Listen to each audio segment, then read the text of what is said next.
So Minnesota and the United States have a better shot at reaching critical greenhouse gas reduction goals than ever before. Between changes at the federal level with the Inflation Reduction Act and the Bipartisan Infrastructure Law, and the results of the most recent legislative session in Minnesota, the climate policy landscape in Minnesota has improved dramatically. So joining us now to help explain these changes is Anna Johnson, Senior Manager of State and Local Affairs on the Public Affairs team for Fresh Energy, where Anna assists the Government Affairs Director in conducting Fresh Energy's government affairs efforts and providing policy analysis across multiple programs. Also, before joining Fresh Energy, Anna co-founded an environmental education nonprofit, worked at the Minnesota House of Representatives, was a research assistant with the Minnesota Prison Doula Project, and interned at the White House Council on Environmental Quality. Anna has a Master of Public Policy from the Humphrey School of Public Affairs and a Bachelor of Arts from Colorado College. Anna is also an avid outdoor enthusiast. She canoed the full length of the Mississippi River in 2013 and paddled from Chicago to St. Louis on the Illinois River in 2014. So with that, Anna, it's all yours. Thanks, Jason. Hey, everyone. Thanks for having me. Sounds like there's some exciting stuff going on. So congratulations on all of your activities, and I'll have to look out for you at the State Fair. As Jason mentioned, I'm Anna Johnson, and I work at Fresh Energy. And I guess I'll just dive right into my presentation. I'm excited to share, for folks like yourselves who are motivated by the climate crisis, you sort of get used to hearing bad news all the time. But I'm excited to be here to share some hopeful things that have happened over the last couple of years, and have some time for discussion afterwards as well. Jumping right in, I'll just give a quick intro to Fresh Energy, and then I'll talk about the federal policy updates and report out from the Minnesota legislative session, and have some time for questions. So Fresh Energy is a 30-year-old nonpartisan nonprofit. We're working to shape and drive bold policy solutions to achieve equitable carbon neutral economies by mid-century. And we've been working in the state. We started off working primarily in energy efficiency, but as the climate crisis became more and more apparent, moved more into not just energy efficiency, but also renewable energy, clean energy. So getting into some of the federal achievements, the Bipartisan Infrastructure Law was passed in November 2021, and the Inflation Reduction Act passed in 2022. Should also mention the CHIPS and Science Act as part of another big federal win, but the bulk of what we'll be talking about is contained in these two laws. And basically the day before the Inflation Reduction Act was signed, it was unclear if it was possible to meet our greenhouse gas reduction goals, certainly by 2030, for 50% by 2030. And just with a stroke of a pen, it became much more possible and within the realm of possibility that we would be able to achieve nationally our greenhouse gas reduction commitments. So it's a huge, enormously important law, and has just a ton of money and opportunities contained with it. We'll get into some of it. And this quote from the Office of Management and Budget from the White House is not only reducing energy prices for Americans and cutting the deficit, we're also cutting the social costs of climate change by up to 1.9 trillion by 2050. So, there's immense health benefits and social benefits that aren't quantified in the bill. We're not spending, we're saving $1.9 trillion in public benefits with the passage of the law. So starting with the Bipartisan Infrastructure Law, was passed in November 2021, and it has a really broad approach to infrastructure. So we're talking about roads and bridges, water infrastructure, high-speed internet. It's not just, climate projects, it's infrastructure more broadly. But there are several really important climate pieces contained within it, including 60 new programs just within the US Department of Energy for all sorts of grid reliability and other investments in bolstering the energy sector, and larger investments in public transit, including passenger rail and a build out of a national EV charging network. It was also designed really thoughtfully, where the administration learned from the Obama administration's ARRA, American Reinvestment and something Act from 2009.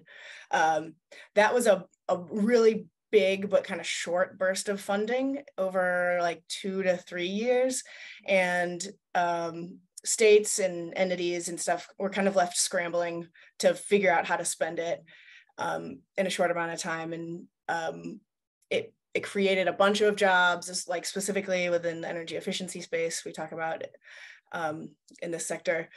And then they all kind of went away because the funding was just like a quick burst.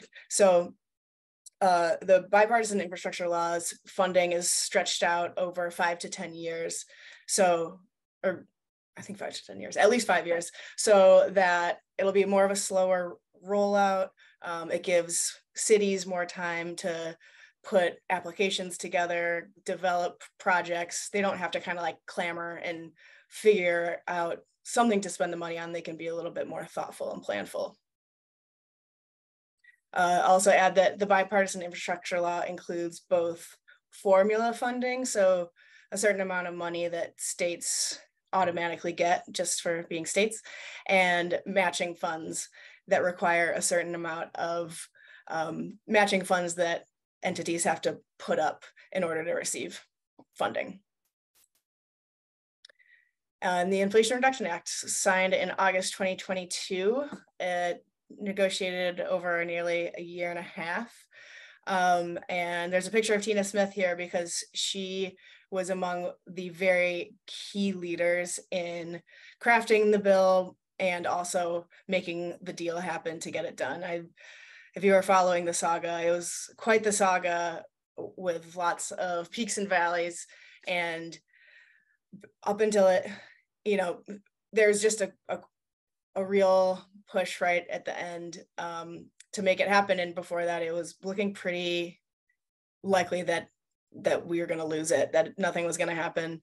And our senator worked behind the scenes extremely hard. She was part of the Never Give Up caucus with a couple, I think there were 4 senators in it who wouldn't take no for an answer and made sure a deal would happen. So we give her a lot of credit because she deserves it. Pete Wyckoff was one of her staffers who was helping to make, get the bill signed into law, craft the deal. He now works at the Department of Commerce, helping with federal programs and winning federal grants and implementation of some of these things. So he's back in Minnesota, and it's great he's a great asset to the state. And yeah, most significant climate action in US history. Really big deal. It includes $369 billion in the climate and as a climate and tax package. It's projected to reduce emissions 40% from 2005 levels by 2030. And it's truly globally significant. And it's a major step towards meeting the Paris Climate Agreement obligation. It's not going to get us all the way there, but 40% is huge. And it's getting us much closer than we would have. Most of the funding in the IRA is for tax credits and rebates for a lot of different types of climate-friendly technology, including renewable energy, solar panels, wind turbines, heat pumps, and as well as energy efficiency, electric vehicles, and home electrification. And there's tax rebates for businesses. There are production tax credits for producing, generating clean electricity. There's personal rebates. There's basically money for everyone. Yes, as I mentioned, it's heavily focused on tax credits, wind and solar deployment, and electric vehicles are on the list, and building and appliance electrification are also on the list. There's a greenhouse gas reduction fund, which is focused, available to, I think it's about $500 million. I can't remember. Or two. Never mind. Anyway, don't quote me. Greenhouse gas reduction fund available for nonprofits, entity, sub-state entities, as well as state entities. It's very equity focused.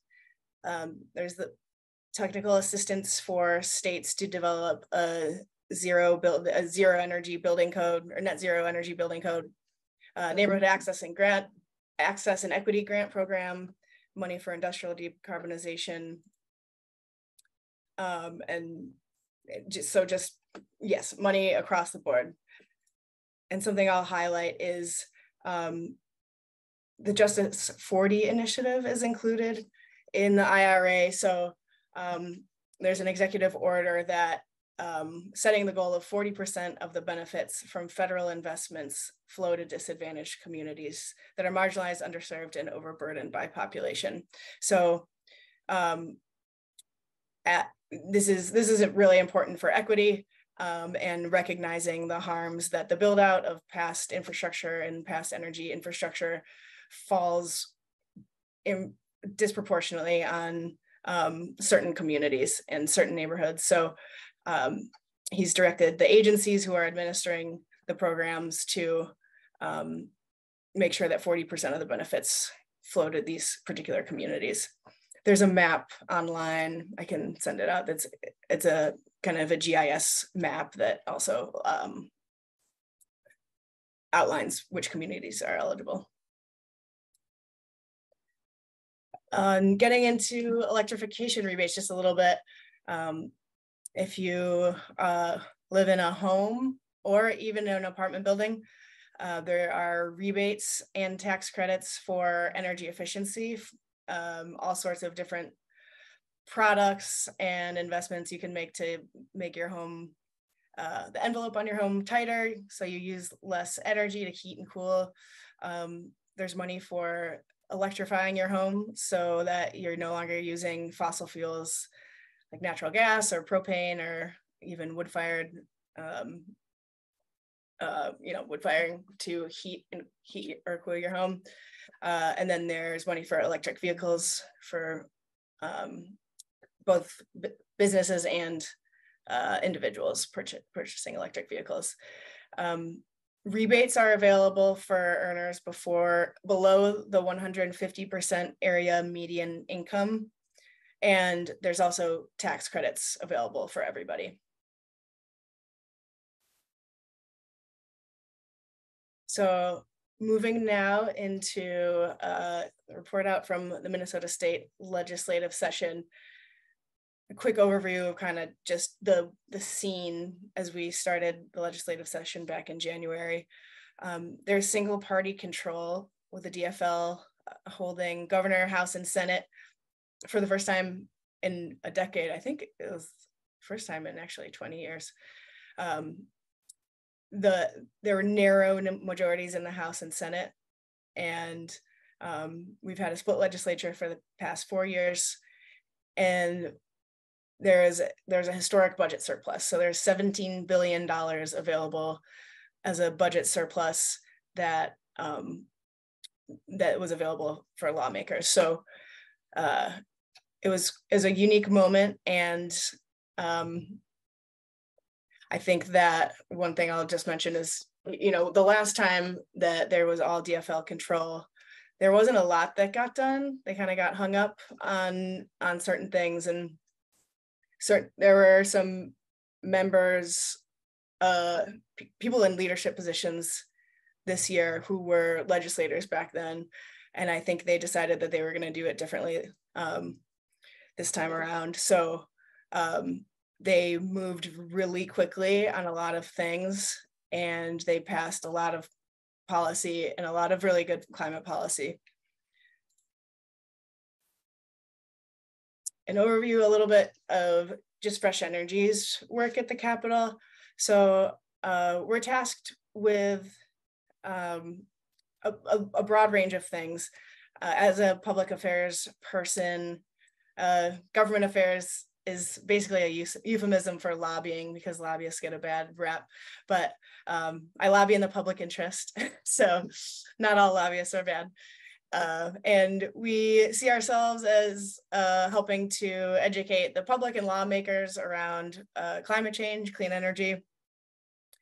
During legislative session, our policy expert staff testified or provided written testimony to committees 86 times.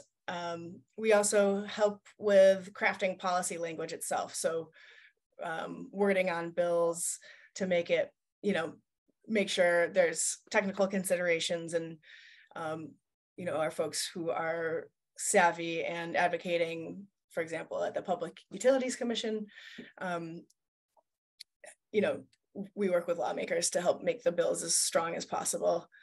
And then we also do some public mobilization and try to engage folks to encourage them to contact their legislators at strategic moments.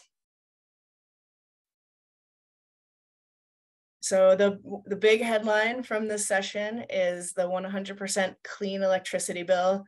This was a huge win. 2 versions of it had passed off the House floor in 2019 and then 2021. And this year it made it to the governor's desk. So it sets the standard that utilities have to provide 100% carbon-free electricity by 2040. This is all utilities in the state. So every customer consuming electricity in Minnesota by 2040, it will all be carbon-free. There are some reasonable off-ramps included for reliability and cost. And there are interim benchmarks along the way. So we're not just punting and saying by 2040, have it figured out. There are 30% and 50%, 80% benchmarks along the way, so that we're making sure we're reaching our goal and not putting it off. And it wasn't one of the strongest clean electricity standards in the country. You can see this great photo here of some legislators and advocates. The 100% campaign was a huge coalition of organizations, unions, and was really broad, included like teachers unions, SEIU, as well as LIUNA, the electrical workers, and faith organizations. It was an amazingly broad and strong coalition. So we had a lot of support on this policy. And then, I'm just going to mention, I think I will mention about 12 things, and it is a small percentage of everything that got done. There were tons and tons of new programs and policies that were passed this year. So I'm just going to talk about a small but important chunk of them. There are federal matching funds. So as I mentioned for the Bipartisan Infrastructure Law, there's a certain amount of matching funds available to not just states, but cities, counties, other folks. And a lot of cities and entities don't necessarily have that cash on hand. And also, we wanted to make sure the state had the cash available to be able to put it up in order to receive matching funds from the federal government, so that we wouldn't get beat out by other states for projects and investment. So there's $190 million in the state competitiveness fund to do that. Then it also can apply to the Inflation Reduction Act. It's really, the language is quite flexible, so that it's basically optimizing the amount of money that Minnesota can win can win from the federal government. It also provides technical assistance to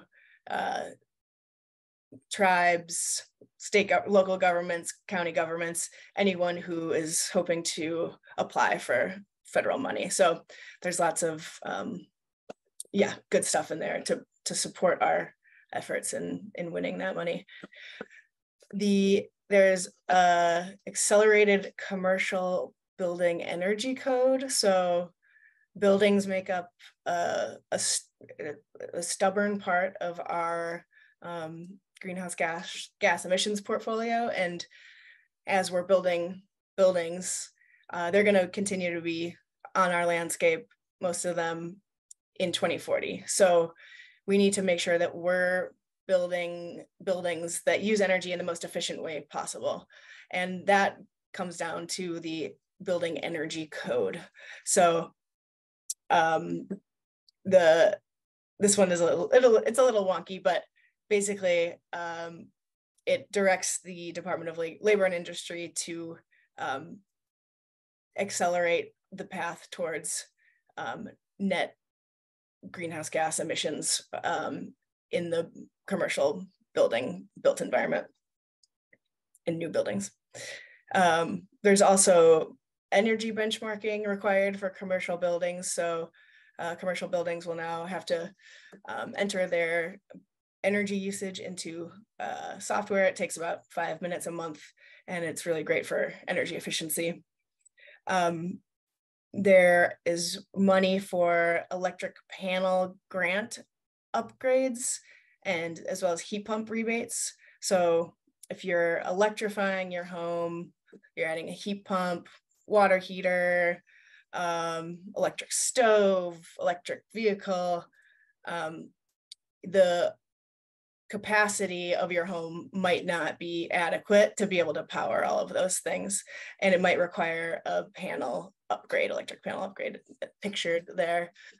And that can actually be a really costly upgrade that can be unexpected. It can cost up to about $8,000.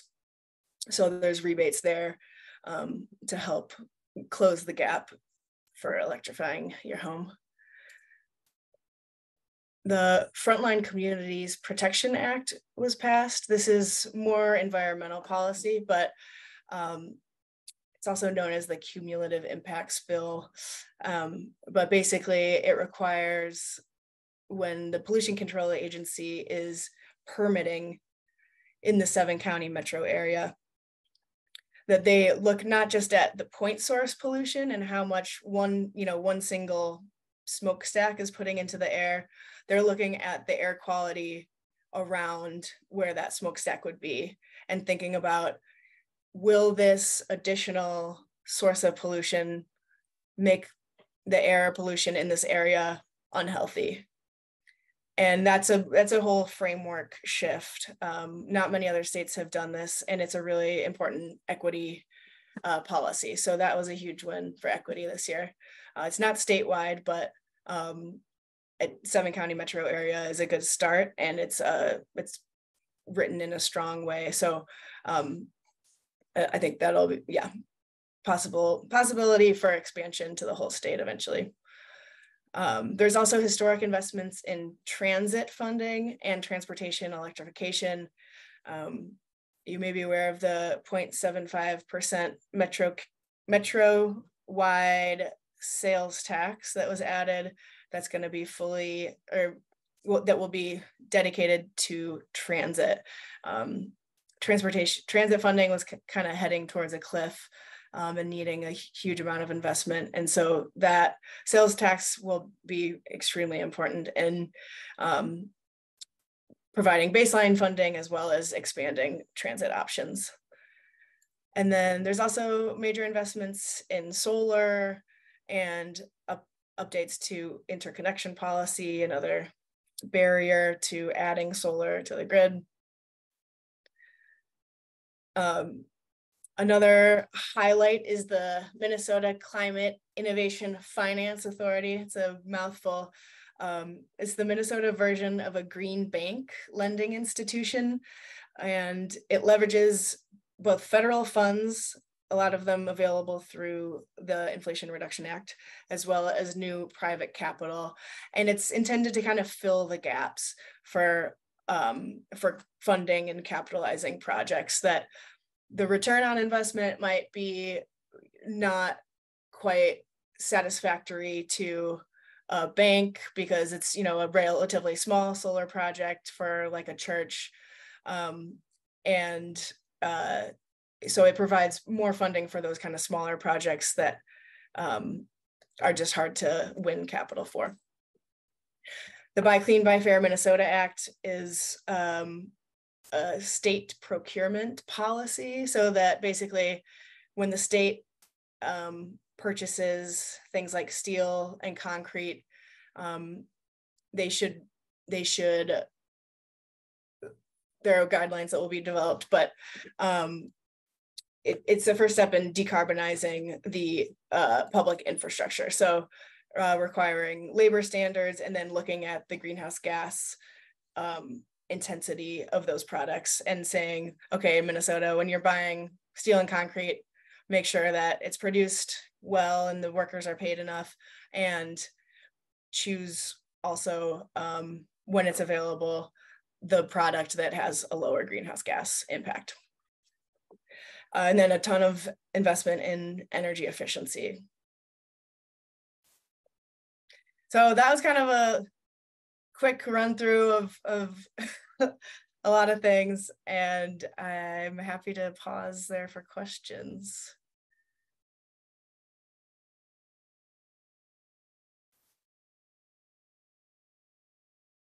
Yeah, I have two.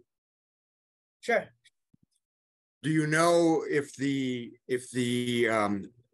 local legislation for the building advances also cover the rooftop solar, right? Commercial generation on the rooftops, and does that connect then to the additional work that's done related to interconnection and so on? Right. It's a huge opportunity everywhere I drive. And of course, I'm working with a company now that's producing these. Great question. The building code doesn't, the policy that was passed is high level direction to the Department of Labor and Industry to adopt an energy code that will have achieved 80% reduction in greenhouse gas emissions by 2030. So there's a national building code, and then states kind of like do their own thing, but there's sort of a national building code that's recommended and put out every 2 years. So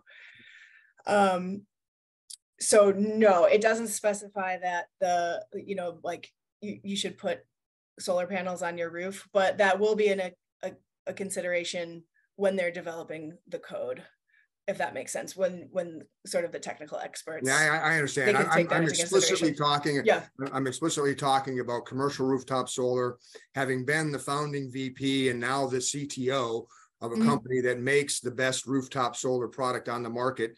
And I can't seem to get any love from people like the clean energy economy people. So my second question is, are you collaborating with them? And can we do something to catalyze this? Perhaps the innovation fund might be a path. Yeah. Oh, I see. Just for expanding commercial. Well, right now there's a Minnesota solar opportunity, right? That could dovetail beautifully with this stuff, and finding access to the channels, right, has been frustrating, right? So. Yeah. Good question. Well, congrats on being part of such a successful industry and company. Are you part of, there's a MNCA. 10K Solar was the company that was founded here in 2008, but I was founding VP. I did the program management to qualify the product. I had to leave the company for other reasons before it started to mature. It was driven out of business through a different approach to the actual value proposition by the finance people at the time. And fortunately, some people in another state acquired the assets and we're looking for support while we work with a large strategic energy services company to bring it back. But I'm specifically asking about this work and whether or not we're addressing the vast untapped commercial rooftop opportunity and not necessarily getting distracted by things like floating solar on the water and all of those kinds of interesting but esoteric options. Sure. Yeah, good question.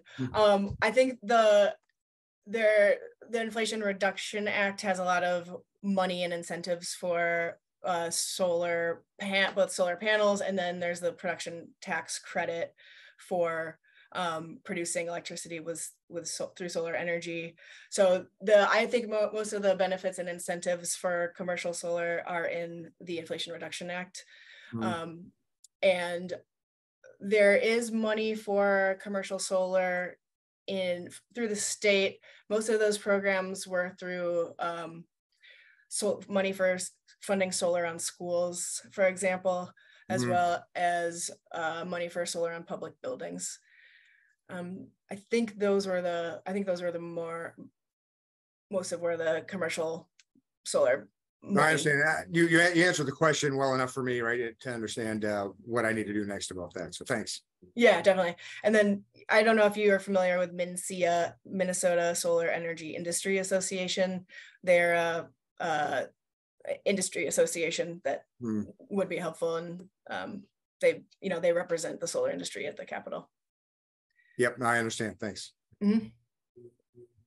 Yeah, Tim. Anna, towards the end of this month, many of us are going to be tabling at the state fair, but we're going to be focusing on the tax credits and rebates in the Inflation Reduction Act. Nice. However, with Minnesota offering incentives for like $2,500 towards a car, incentives towards electric panels and heat pumps, what do you know about those? Are there any chance they're going to be available early next year like other things? And how much are the amounts for these other things? What do you know? Good question. Yes, Department of Commerce is trying to figure out the rebates as quickly as possible. I think they've got like 30 new programs that were created through the legislative session this year. So they've got their hands full, but are working hard to make those happen. I will drop in the chat a link to the Department of Commerce. Let's see. Yes, so they're unfolding. There's some guidance about the EV tax credits. They said that they will apply to, or I'm sorry, EV rebates apply to cars purchased after as of May 25th, 2023. Those vehicles will be eligible. And then other programs I think are forthcoming. They're not quite available yet, but I will put a link in the chat to Department of Commerce. It's a good one to keep your eye on. Oh, yeah, you could save that effort. We already have it on our website, so they can go there to get the department. But that's good news. So we could tell people at the state fair, not only could you potentially get $7,500 from the federal as a tax credit, you could also get $2,500 from the state. That's $10,000 off a new car, which is significant. Yeah, exactly. Yeah, right. Because you can stack them together, and it applies to used vehicles too. It's less money, but available for used vehicles. Thank you. There's also an e-bike rebate too, which is pretty exciting. I see in the chat 27 billion. Okay, thanks, Tim, for that question. I was like, this can't be right. Let's see. The question about nuclear is included as carbon-free source of electricity. So it counts towards the carbon-free goal.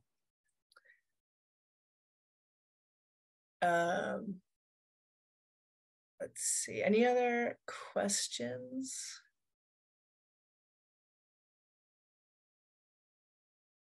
I think part of it's we've had several talks on there we go. I really thought that nuclear was not included in renewable energy.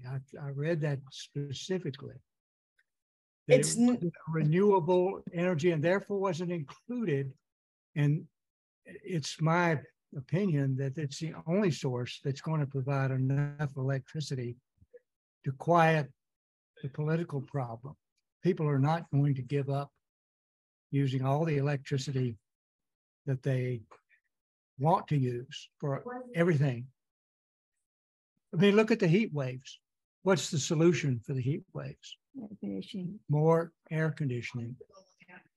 So I was disappointed that the moratorium on nuclear in Minnesota was not lifted, along with all of this other good stuff.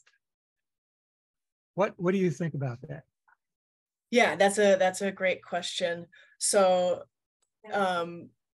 nuclear, you're correct that nuclear does not fall under the definition of renewable energy, but the 100% bill is 100% carbon free.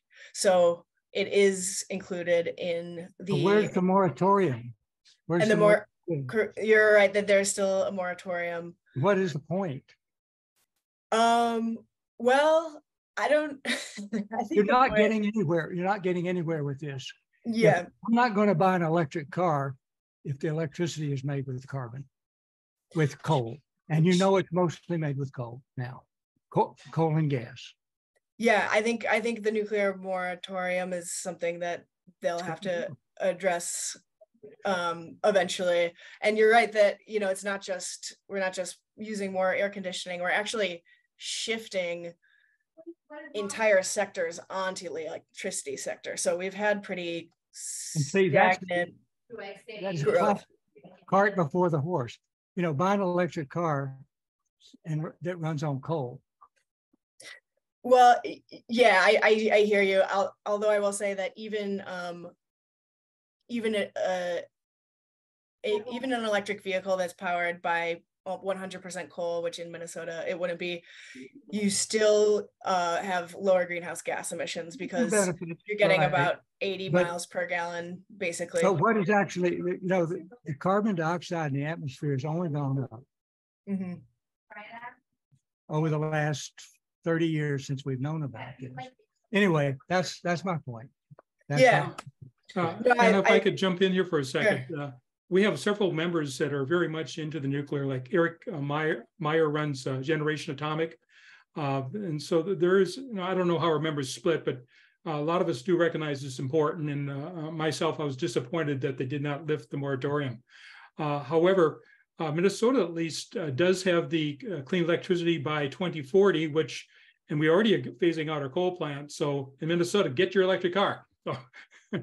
Right. I don't think they're not going to get there by 2040. They may not, but they're going to try. Well, they'll try, but wind and solar can't do it. They just can't. Do you know what land area it would take to do that? A lot. It's a lot. Yeah. And I think that, it's more than it is possible. Yeah. It's an area for the United States. It's an area the size of Texas. Yeah. Are there other questions that people would like to bring up? We want to kind of give everyone a chance here. One thing I'll sure, yeah. And one thing I'll just say about the 100% bill is that it's technology neutral. So it's just directs utilities. Hey, it's got to be all carbon free by 2040. But it doesn't say which technologies. It does have a certain amount of renewable energy percentage as you go, but it's not 100% renewable energy. So yeah, I mean, the energy transition is the biggest infrastructure investment and project we haven't seen in my lifetime by any means. And it's going to take, we need all the players on the team to be able to do it. We need all the technologies to be in the mix because, they serve different roles. They provide different services to the electric grid. And and there's also developing technology that we don't know exactly what role it's going to play, but we need to be making sure that we are diversifying and getting there and including all types of the carbon-free electricity. Anna, do you know anything about the dates for the Department of Commerce in terms of being ready to start taking applications for various appliances and so forth? Have you heard any hard dates they're shooting for? I have not. I'll ask around with my colleagues after this or tomorrow morning, and I'll get back to you and I'll let you know if anyone's heard some hard dates. I'll be happy to share those. We were at a presentation with MRS, I think it was last week, And we learned that, well, they did, it was just like a couple of days ago that they actually got the rules they need from the federal government. And they were estimating that it'll probably be early 2024 now. So. All right. Well, if there are no specific questions, what I'd like to do is first thank Anna very much for the presentation. Again, big round of applause. You know, like Tim said, we've kind of talked about the kind of the federal programs, but now actually it's great to see kind of the Minnesota level stuff, and particularly as we're talking at the state fair. I think the fact that we can stack a lot of these things, you know, people are going to look at these numbers and be like, holy man, how can I not buy an electric car? So really great information. So thank you very much. I just have a few closing announcements, and then we'll open it up for random discussion after that. So be sure to join our next chapter meeting. It will be September 14th at 6:30 p.m. as always. The topic will be microgrids in the age of the Anthropocene. The speaker will be Dr. Mahmoud Kabalan, director of the Center for Microgrid Research at the University of St. Thomas in St. Paul. And it will focus on the status of our planet and how microgrids can play a role in the grid of the 21st century. So be sure to join us then. And thanks as always for joining us on the behalf of the leadership team.